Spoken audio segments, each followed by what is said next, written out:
So, in a way, you created your own job, right? I mean, you took, on one hand, you had what you had studied in college and what you studied after returning from Japan, and on the other hand, you took what you learned in your martial arts, and you created a job where your knowledge of martial arts could be applied and have some effect, right? Yeah. So part of it was, as I described, this kind of direct intervention. I have a subspecialty of working with people who are being stalked, trying to assess the danger and figure a way away from the stalker. I work with people who are in domestic violence situations who can't either figure out if they should leave or how to leave. Mm-hmm. For many years I was working in the field of child abuse, assessing situations in that area. Mm-hmm. So, and then I started being asked to do consultation and training, and then I started working as a consultant for several hostage negotiation teams, law enforcement teams. Ended up writing, it's one book, and the second book is almost finished on how to do training for hostage negotiation, one for police and one for prison environments. So, yeah, I was coming to your books because people involved in the martial arts know your three books I mentioned before, Dealing with Sensei, Old School, and Hiden in Plain Sight. But your writing work on your professional field is much bigger, right?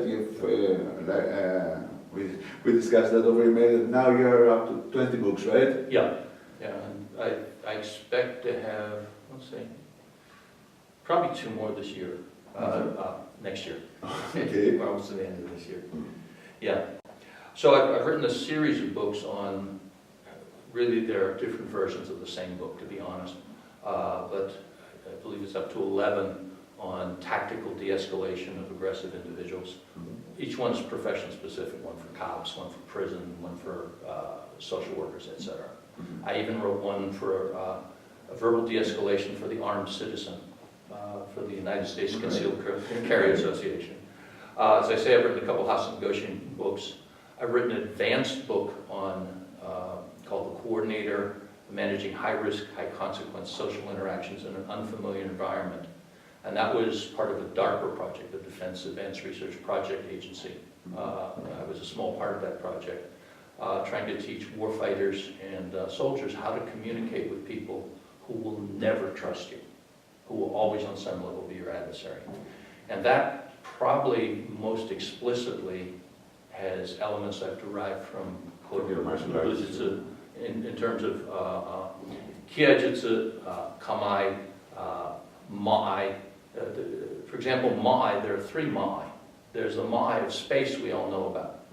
There's the Ma'ai of timing, which some of us know about. But there's also a Ma'ai of sation, spirit. And you can change spacing of the spirit between people by the way you modulate your facial expression, your voice, that's all Kiai, your stance. So all of those together, how do you teach young warfighters who are going to be serving overseas how to do that in a way that they affect the situation? Just to give one example, this was not something I created, it was something I heard, and it was an exemplar.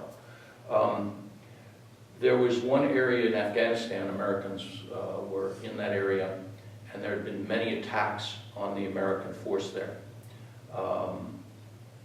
Very hostile environment. And one unit rotated out, and a new unit was just arriving. And as they're walking down the road, a funeral procession was coming down the road. These Pashtun people, the southern Afghanistan. And the head of the unit ordered his soldiers, American soldiers, to move to the side of the road, to take a knee and put their helmets over their heart. And the funeral procession passed. The people in that village were not friends to the Americans, but that particular area, that particular unit was not assaulted in the next year. Because they respected the dead and the service that was going on. Yeah, yeah. So it's different from making friends. Tactical communication has to maintain tactical advantage, as well as being tactful. right? As well as being respectful. So, I've written on that. What's interesting is that this shows that something that you can also learn from martial arts, that there are things that can overcome cultural differences and cultural specifics, right? Yeah. You know, I've heard far too often non-Japanese or non-Chinese, because I've heard the same thing, will complain, well, they don't really teach us. The Japanese or the Chinese don't really teach us. I'm sure, look, I've met people who just say, I don't want to have anything to do with that foreigner. I get that. Yeah. But my experience has been that the question is not somebody not wanting to teach me. The question is they look at me and say, do I want to learn? And if they've shown me something, can I manifest that I paid attention? How many times should I be shown something? Once should be enough. You know, this whole concept, this phrase, steal the technique, wazo no sumu, does not mean something nefarious. What it means is you pay such attention to your teacher that when your teacher just moves, you say, that's probably significant. Otherwise, he or she wouldn't have done it, right? And if you pay that kind of attention, you quickly begin to improve. And then the teacher says, wow, this person is worth teaching. But if you don't pay attention to those things, why would they teach you anymore? So often the complaint that knowledge is being withheld, in my experience, has been a kind of sense of entitlement where, why aren't you just giving it to me? I'm here, I paid my dues. But the dues you pay is not the money you pay to the dojo. The due you pay is how committed are you to the teacher, which is a really intense thing, because I use the phrase, you have to be infected by your teacher. And that can be a really problematic thing, because your teacher may be a wonderful martial artist and not such a wonderful human being, or a different human being than you. And yet, if you aren't willing to accept, be influenced by him, that influence, and somehow you have to achieve a balance. It's a very risky activity if you want to learn on that level. Because you want to lose yourself, but not really lose yourself, right? Right. You want to keep something of who you are, right? Yeah, and it's tough because people can lose their way. But this has been a dilemma of every generation of every serious martial arts practitioner. This is not something that's a problem for a Westerner who's trying to learn Japan. Japanese individuals, every generation. Think of Morihei, Ueshiba Morihei and Takeda Soka. Right. You know, but I can't imagine a generation that didn't occur. So that's the real issue. If you want to learn, how willing are you to learn? How willing are you to be influenced? What are you willing to lose to learn? Right. And the interesting thing is, you have to be willing to not get it anyway, to fully commit, and you find the teacher that just chooses not to give it to you. And that's really heartbreaking, it's disappointing. But without that level of commitment, it's a STEMI. Unless you offer STEMI, you're not going to learn. Right? Sometimes you're fortunate to have a teacher who is just naturally overflows. Okay. Right? But in a fundamental sense, that just feels easier. It's actually just as hard to learn from an open, quote, giving teacher, because the subtleties and the depth take just as much work. Right. If This the teacher doesn't change, explains right? or not. Yeah. Right. Yeah. And you know, with an open teacher, you'll probably first get it here, and you think you've got it, but you haven't got it here. So again, you'll need to put in the time. I mean, you can't escape that, right? Yeah. And this ties nicely to my next question. Would be that, like you already said that you don't like teaching, but this is a debt that you're paying to your teachers, right?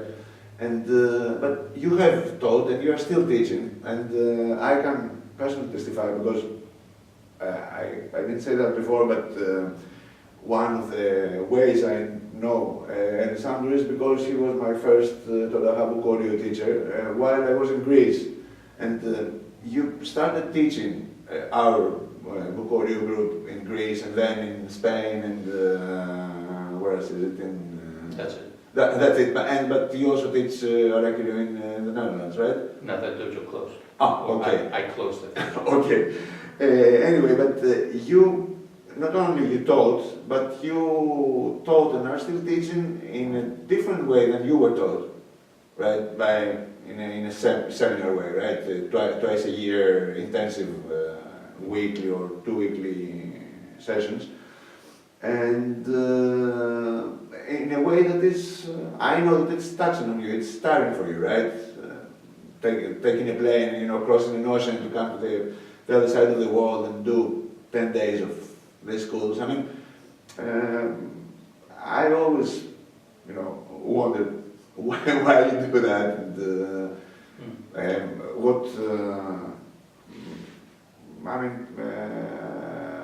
how difficult it was and what challenges it had teaching this way. Well, currently I have one active Araki student in America. I have one active Toda-ha student in America. They come to my house. I don't take any money from my teaching. I'm not saying, if my family was starving and I couldn't get work, these are survival arts, I would, but I don't have to, and so I don't. I don't want to depend on my students for my new car or repairs to my old car. Doesn't matter. I don't want any, because as soon as you have that dependency, then you change the way you teach to please the students to keep them. And I honestly don't care if they don't show up again, right? I only want people who want to be there. Okay, so what happened was a certain somebody, Grigoris translated my first book, Dueling with O-Sensei, into Greek. And the publisher was hoping that if he brought me over, that it would sell a lot of books. It didn't work that way. But while I was teaching, I taught an Aikido seminar, which is, it's an odd thing. I mentioned I quit Aikido in 1978. Aikido became an interesting lens to write about martial arts. That's how Dueling with O-Sensei came about. And people would occasionally ask me to come teach. And I don't view myself as an Aikido teacher. I view myself as somebody who trained in Aikido very assiduously.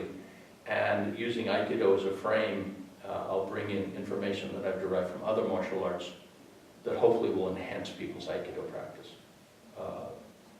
At any rate, while I was there, I showed about 5 or 10 minutes of Toda-ha Buko-ryu, and I showed about 5 or 10 minutes of Araki-ryu. And I was contacted first by somebody who wanted to know if he could come to the States to train Araki-ryu. I knew he had no jobbable skills, or if that's a word. I didn't want to take care of him. And so I sort of blew it off. And then somehow you and I were discussing training in Naginata Jutsu. And I just came up with an idea, and I made a proposal. I said to Grieg, I said to this other fellow, get together 6 to 8 individuals who really want to learn. And I will come. The first time I came was for 3 weeks. And the first time I came, I taught 8 hours. I did 4 hours of one school, 4 hours another, different groups. So 15 days in a row, or whatever, 20 days in a row, 8 hours a day. And what I said is, I'm going to teach you with all sincerity, as much as you can possibly hold. And then I'm going to come back in 6 months. And if you aren't 2/3 as good as you'd be as if I was here every day, I'll never come back again. Now, I don't know either what 2/3 as good means. But anyway, it's basically, the model I had was this, where I see a lot of study groups fall down, where a Kogusoku teacher will come once or twice a year to the different countries. Yeah, now it's been done. Yeah, it's quite big. Where I see them fall down is one person becomes the designated Shihandai, or dojo senpai. And so that individual is the go-to person to say, well, this is how the teacher taught. Whatever mistakes they make, now corrupt over. And so what I said is, I don't care who started first. You are a collective brain. You were very clear on that. And everybody, each and every person can correct another person. This is what I remember Ellis teaching. And the goal would be, even when there's a disagreement, then collectively, sort of like that old story of the blind man and the elephant, can you come to a consensus of what the elephant looks like? And I didn't know if this was going to work, but it works astonishingly well. But it works astonishingly well because the people I'm teaching are really committed. I mean, I think it's fair to say the vast majority of Koryu practitioners in Japan go to the dojo once a week. Right? Some more, but mostly once a week. My guys in Araki-ryu training 4 times a week. Buko-ryu, they tend to train about 3 times a week. One of my Araki-ryu students had a baby with colic, and so the way he soothed his baby is he did suburi with the baby. He would take the baby and lo and behold, the baby calmed down. So there's an Araki-ryu phrase, make your practice a friend in the morning and a pillow at night.